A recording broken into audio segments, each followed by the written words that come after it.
morning and welcome. Welcome indeed to a Friday edition of the Mark Moses Show as we are broadcasting live from the Anidjar and Levine Accident Attorney Studios. Take back control of your life. Call them today, 1-800-747-FREE. That's 1-800-747-3733, Anidjar and Levine. Also, Walk On Sports Bistreaux in Viera and Chumley's Depot in downtown Melbourne. Thank them for being podcast partners of the show. Hope everyone had a very nice Juneteenth holiday yesterday, and we had a big game happen last night there in Indianapolis. Pacers win. We are going Game 7 now on Sunday. This guy's been chomping at the bits to talk about it. Mims. Coach, how you doing today? Hey, we have a Game 7. I'm doing fantastic. You know what that means? What? Basketball ain't done yet. No. We get to watch one more huge NBA Finals game. Game 7 in Oklahoma City, Sunday night. And Mark, how many people, when this series was first announced, when you knew the Pacers won the East in an unpredictable fashion, right? The comeback kids of the Eastern Conference and the OKC Thunder, the number one overall seed, dominant, best record in the NBA this year, dominant season, 29-1 in the regular season against Eastern Conference opponents. Everybody said, hands down, blowout. Most people said Thunder in 6. A lot of people gave the Pacers a chance, you included. I said Thunder in 6. I said it. But now we have a Game 7. And I tell you what, this has been a fantastic NBA Finals series. Nothing like what people really expected. I think it started June 6th was Game 1. Today is June 20th. Game 7 will be June 22nd on Sunday night. The last time we had a Game 7, I believe, I could be wrong, I think it was the Cavaliers-Warriors thing where LeBron made the dunk against Iguodala. Kyrie hit the 3 over Steph. They win by a bucket. That was 2016, about 9 years ago. Mostly the finals have been done in 5 or 6 games, if you think about it. Like, they have not been competitive. Dude, I thought after Game 2, the way the Thunder played, where it was tied 1-1, like, all right, we're the better team. Then Game 4, we tied it 2-2. We look like the better team. Game 5, Thunder, we look like the better team. And then what? I'm going to ask this. What happened in that second quarter last night as the Pacers went on? I show you the stat. What was it, like 30-9 with the run? What happened in that second quarter as a coach when you saw that game? Well, I tell you what, it was quite simple. It was 2 phases that actually, no, I'll go 3. Three things. Three things, right? Number 1, Pacers made shots. Yeah. Okay. Pacers made shots. Thunder didn't. Remember, at one point last night, I believe the Thunder at one point were 1 for 18 from 3. Okay. The last game they played, they luckily won Game 4. They were 3 for 16 from the 3 in Game 4 in Indy. The Thunder have not shot the ball well in Indianapolis from the perimeter, okay? So, number 1, the Pacers made shots at home. The Thunder have been struggling to make shots in Gainbridge Fieldhouse, okay? That's number 1. Number 2, the Pacers defense was swarming in the second quarter. Shai Gilgeous-Alexander, SGA, MVP, still big question mark in my book. Last night, the NBA MVP put up a remarkable total of 21 points. Okay, when the NBA championship on the line, 21 points, 4 rebounds, 2 assists. Do those sound like MVP numbers? You know the irony of the whole thing there? People now, social media is going crazy saying, well, who's going to be the MVP of the finals? Is it going to be SGA or is it going to be Jalen Williams? Wow. I mean, end of the season, it was all SGA MVP, SGA MVP. Now they're not even sure if he's the MVP of the finals. And last night, all day yesterday, going up to the game, the debate on social media, Jalen Williams, SGA, Jalen Williams, SGA, because Jalen Williams has gotten better in every game of the series up until last night. He only had 16 points last night. So in the second quarter, the Indiana Pacers' defensive effort really was locked down. And the third thing in the second quarter that really kickstarted the Pacers' offense was their rebounding. Okay? Oklahoma City was taking tough shots.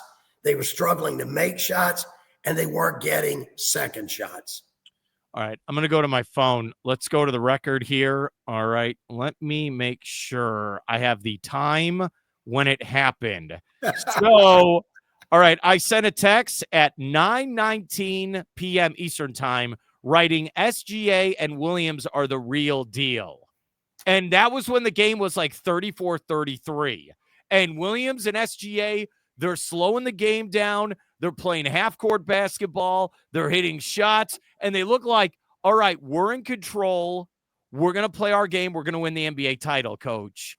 And then kind of like in Florida in the summer, where it's beautiful, the rain comes out of nowhere. And you know what I mean? That's what it felt like last night. The rain came in and just destroyed them.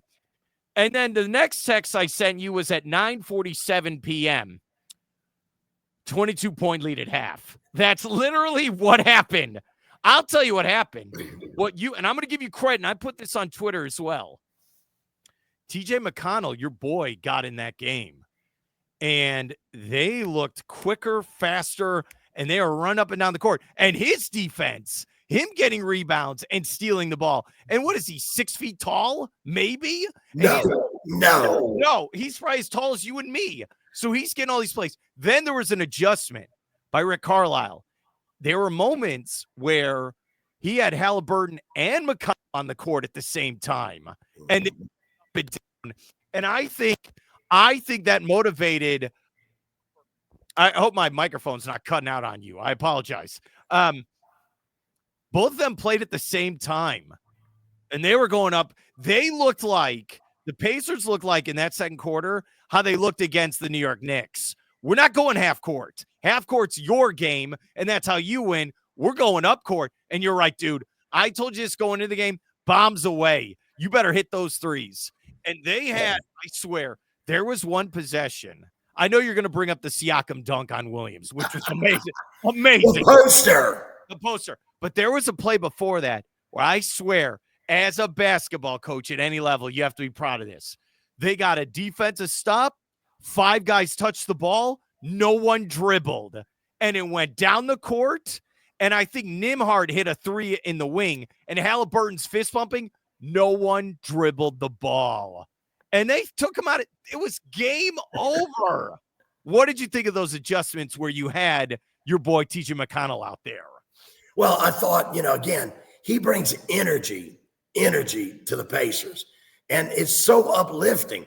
Like last night, you and I, we were texting back and forth. I'm sitting watching the game with my son, Josh. And the Pacers were down 10-2, right? Yeah, terrible. And I wrote that to you. I said they looked terrible to start. So how about this, though? From that start, they looked like they were asleep. Yeah. The crowd was alive. The Pacers were dead, okay? It's their back against the wall. But then again, that's been the MO of the Pacers, right? All season, especially all postseason. The MO of the Pacers has been the comeback kids, right? Better than any comeback team I might have seen in NBA history in my lifetime. They are truly the comeback kids. They get down every game. You think they're dead and buried. They were down 10-2, looked like they didn't care. Looked like they were playing in slow motion or maybe their feet stuck in quicksand, right? But after that initial 10-2, the next run they hit was geared by threes, 3-point play, threes, 3-point play, threes, right? And all of a sudden, the Pacers are back in it. They're up at the end of the first quarter. They're up 22 at the half. after being down 10-2, from that moment forward, they outscored the Thunder by 30, right? They were down 8. They went to the locker room up 22. That's a 30-point swing after the first 4 minutes of the game. Now, remember, it took the Pacers 4 minutes to hit their first field goal. When they were down 10-2, it was 2 free throws that they scored. They didn't hit a field goal for 4 minutes of the game and then went on a 30-point beatdown. So I said it. No, I gave you credit in a text back to you. I said they need TJ McConnell playing more minutes. They need him on the court in crucial minutes. And so thank you for giving me my you gave me some shade on that. Yeah. Throw some shade my way. I'm going to throw some shade back your way. Okay. You said to me, straight up, for the Pacers to win this game, they got to come out raining threes, right? In the course of the game last night, the Pacers hit 15 threes and shot 36% behind the arc, 15 for 42. On the other side of the ball, the Thunder were abysmal, 8 for 30 behind the arc, 26%, right? 10% difference and 7 made threes difference. If you look at the game again, 108-91, the difference in the game really was 7 more made threes. And I keep going back to history, but the Splash Brothers, Golden State, when Steph Curry and Klay Thompson began to change the game of the NBA, right? It was already a 3-point battle in Europe. Europeans have been shooting the 3 for ages. But the NBA was a physicality game. Get it into the paint, grind it out, score inside, get to the free throw line, make more free throws, right? No, that changed with the Splash Brothers. And now Indiana is showing you how much difference that can make. Because in all other areas, maybe, just maybe, OKC were better. But in the area that got the points going last night, come on, Oklahoma City scored 91 points. That is the lowest point production in the series so far. And they're supposed to be the NBA's best defense. Last night, they weren't the best defense in Gainbridge Fieldhouse, let alone the NBA. The best defense last night was keyed by the best offense in the postseason, the Indiana Pacers. All right, here's what I don't understand. Who is the big on Indiana? Is it Siakam?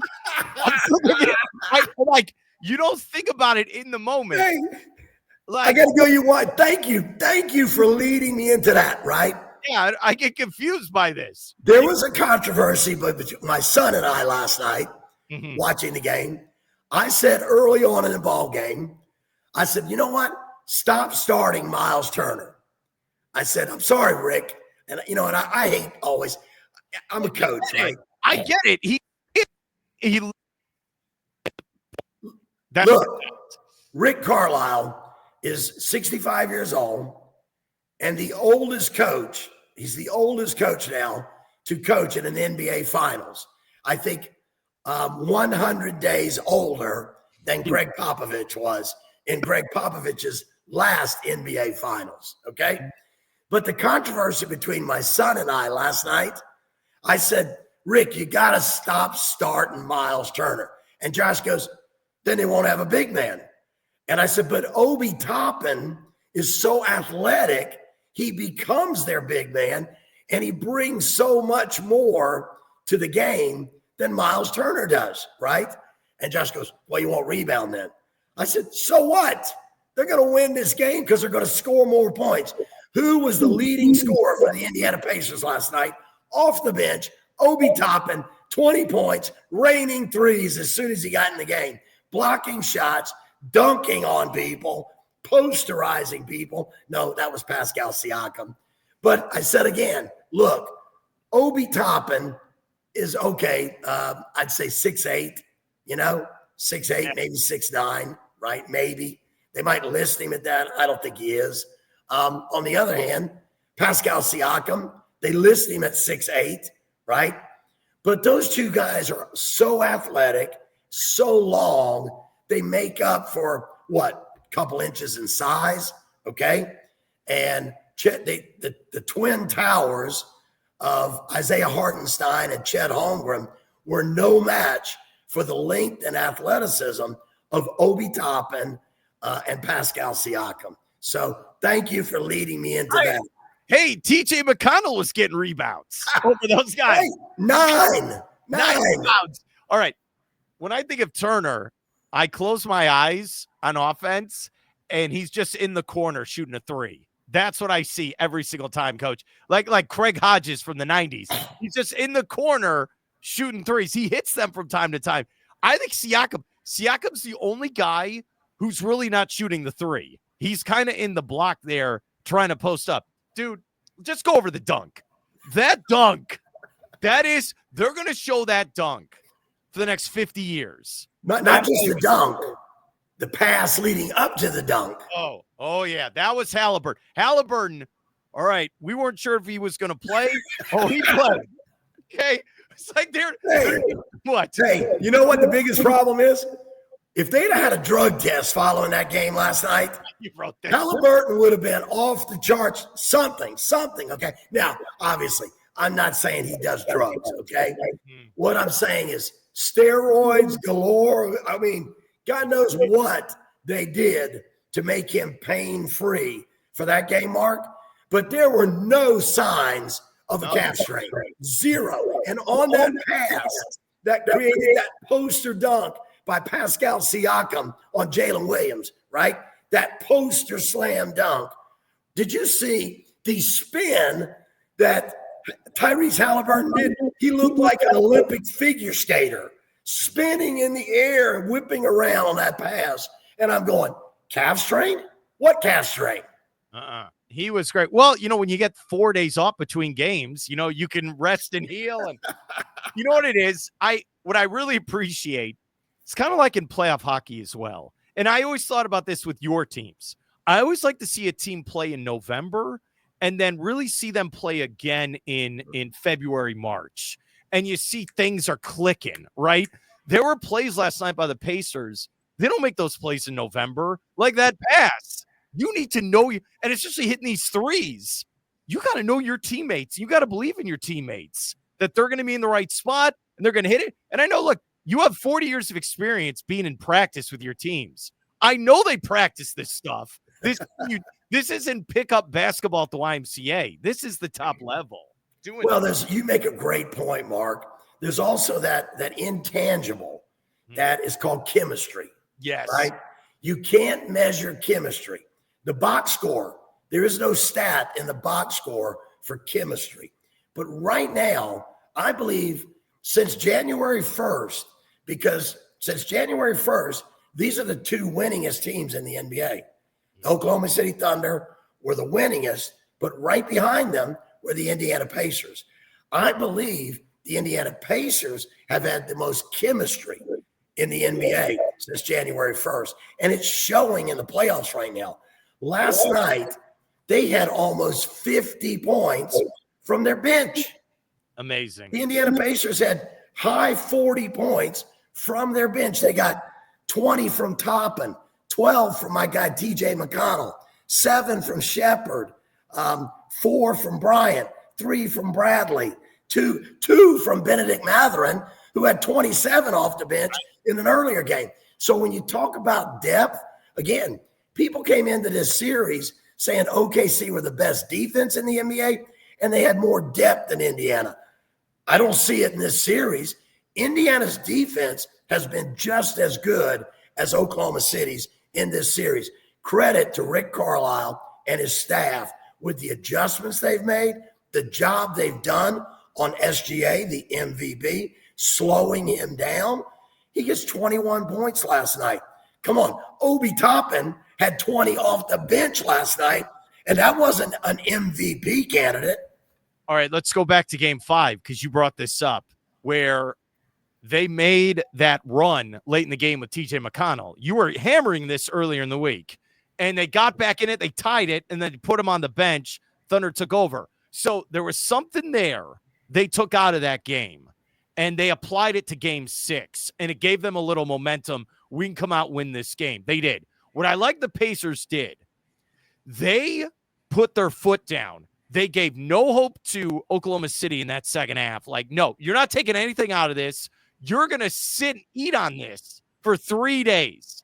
That's why this game 7, I know if you go to Vegas, they're probably going to say Thunder at home, they'll be favorite. They're probably going to do that just for being at home. You know what? There's a part of me, I think this is up for grabs. And essentially we saw this in game 1. Game 1 was a game that the Thunder should have won, and the Pacers just stole it. I'm telling you, this is up for grabs. Anyone can go win the title. It's 4 quarters of basketball. I don't know if anyone has the edge. The only edge is, I don't think anyone wants this, and I want your thoughts.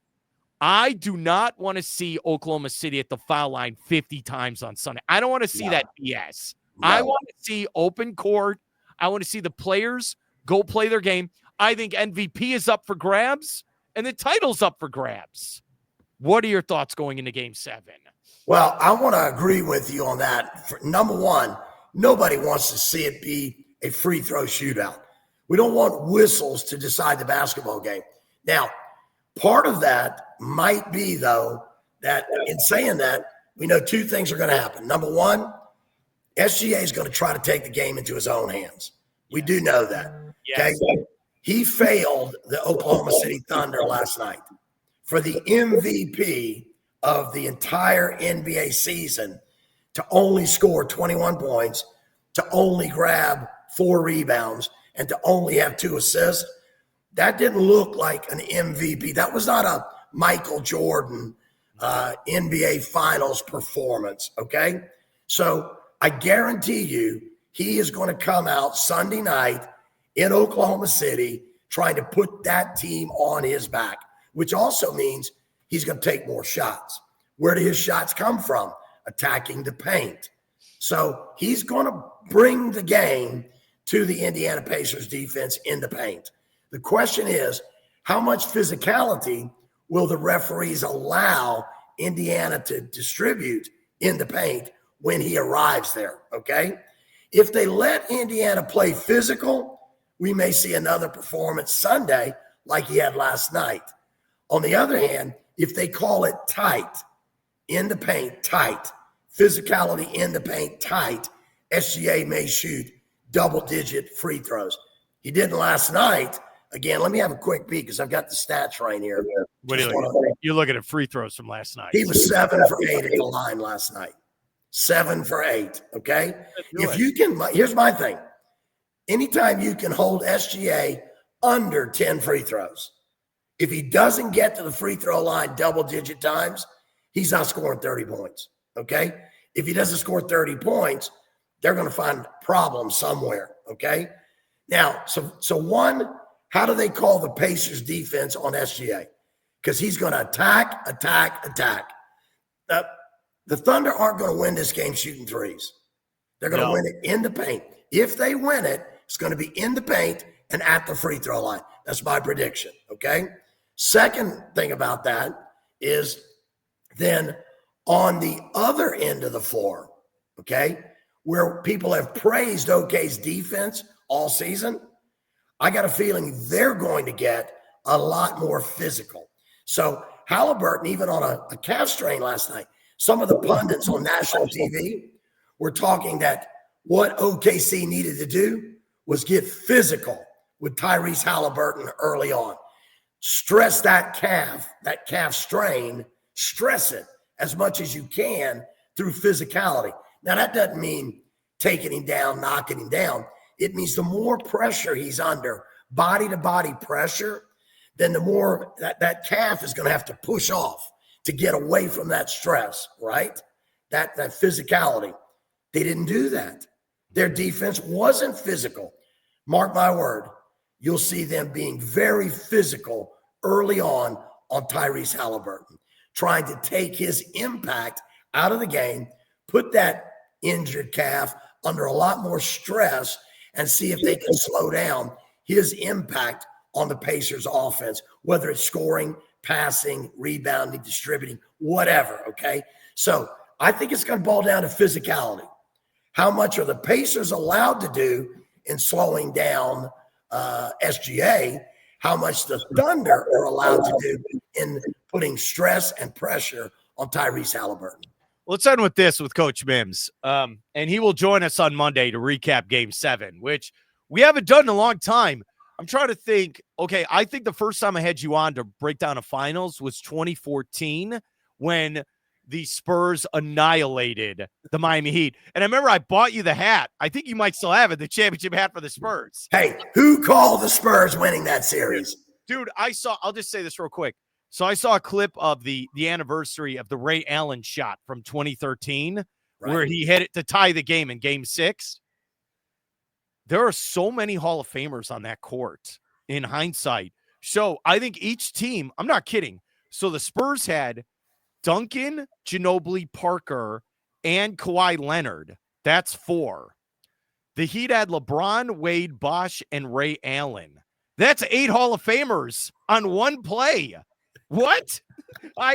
We have to call up like the Basketball Hall of Fame and show me a better play where there are eight Hall of Famers on one play, not in an all-star game, in a finals game. Yeah. That is why. Maybe like, okay, you'd say like the Bulls where you had, Jordan, Pippen, Rodman, and Tony Kukoc on the court. There's 4. But Utah had Stockton Malone. They don't have, Brian Russell's not in the Hall of Fame. No. Like, that's crazy. All right. So I want to bring this up.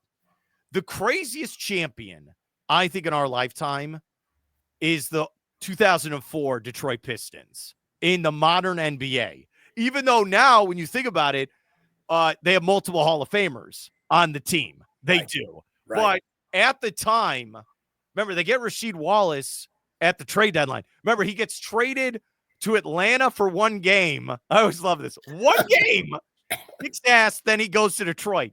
So that team beats the Kobe Shaq Lakers, and that was the end of that run for the Lakers. They got annihilated. That is one of the craziest finals runs ever. This might top it if Indiana gets it done. I think it might be the crazy. This is like Gene Hackman Hoosiers, the 4th seed, beating multiple teams they had no business beating, and they became, if they win this Game 7, I think it's the most improbable NBA champion of them all. What are your thoughts on this? Well, I'm going to go back since you brought up Gene Hackman and the Hoosiers, right? Yeah. I'm going to go back to Coach Rick Carlisle and his tremendous experience of being an NBA coach. Yeah. In 49 states, it might be just basketball, right? In Indiana, it's something bigger, right? Yeah. It's more. It means more. There's a great advert for years on television on the SEC, and they talk about all kinds of stuff about the SEC, and it ends in the SEC. It just means more. And then Rick Carlisle steals that in 49 states. It's whatever. But in Indiana, it's something more. Okay? And in Indiana, it matters. And I think we're seeing that right now. Going into this final series, every odds maker in Vegas, OKC, across the board, right?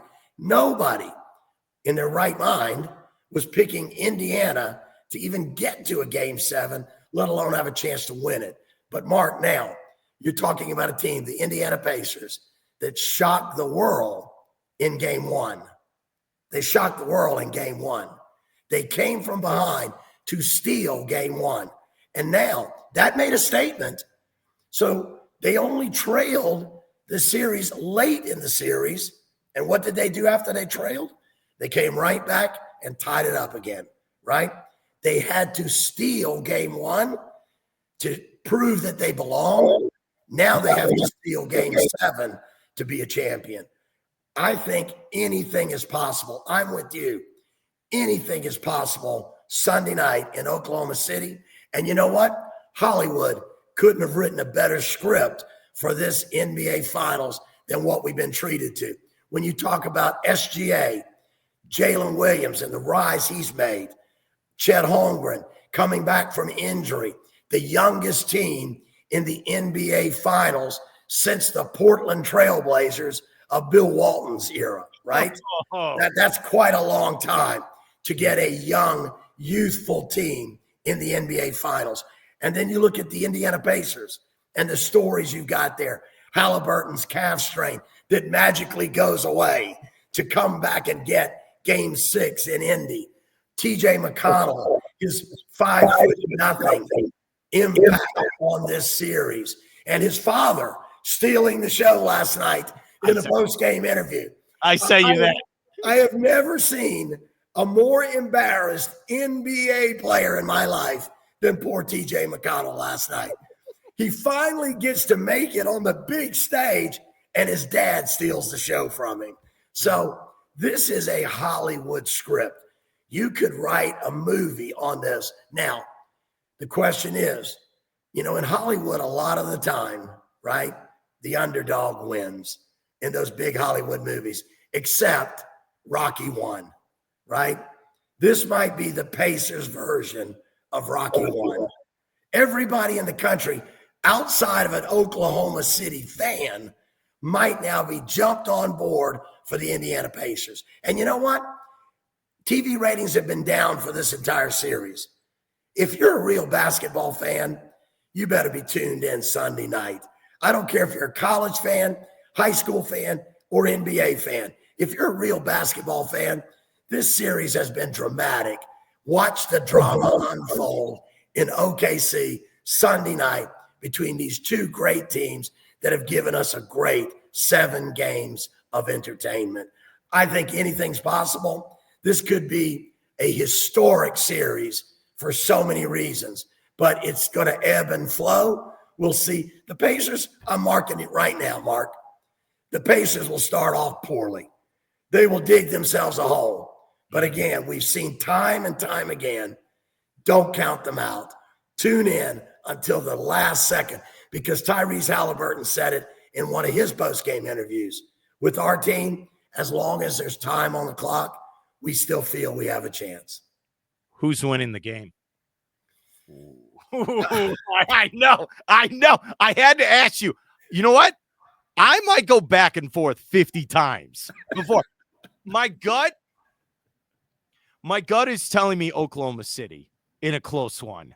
I think they're going to make 1 or 2 more plays. But after last night, someone in Vegas is going to make a lot of money because I got to know what the spread is. I'm telling you, I love basketball. I think it's completely up for grabs. I think we're going to be in that fourth quarter. Remember in 2005, Spurs. So, okay, the game 7's like Spurs and Pistons 05, fourth quarter. Anyone can win the game. Right. And the Spurs made a couple of. Remember, 2010 might have been the craziest. Lakers, Celtics, fourth quarter. Remember, Kobe shoots 6 for 24. He's terrible. And who's hitting shots? Meta World Peace is hitting threes for the Lakers.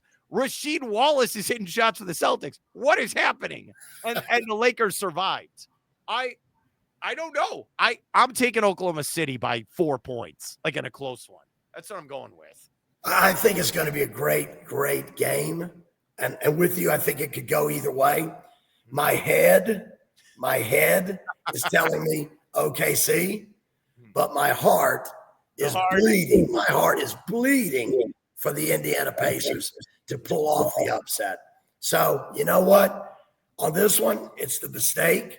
My head says OKC. I'm going to go with my heart.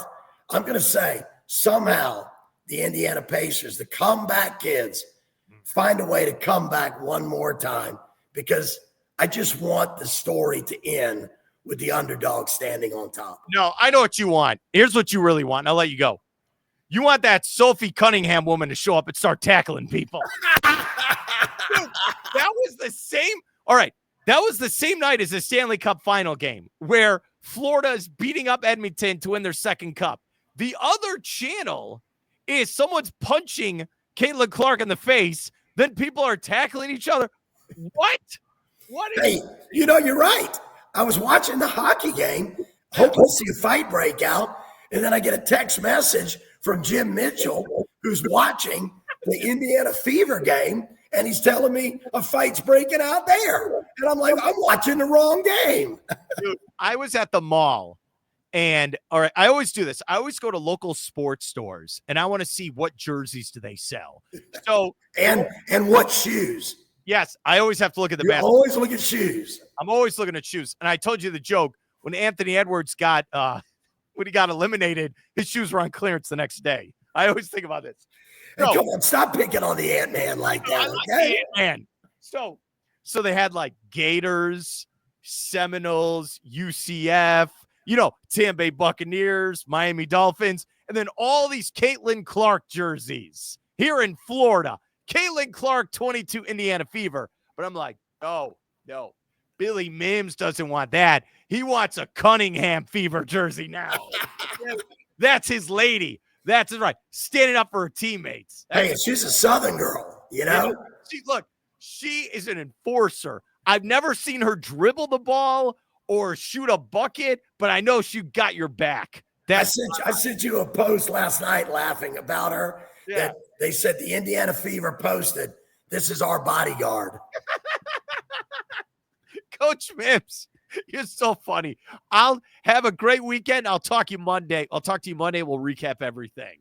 Can't wait, Mark. Looking forward to it.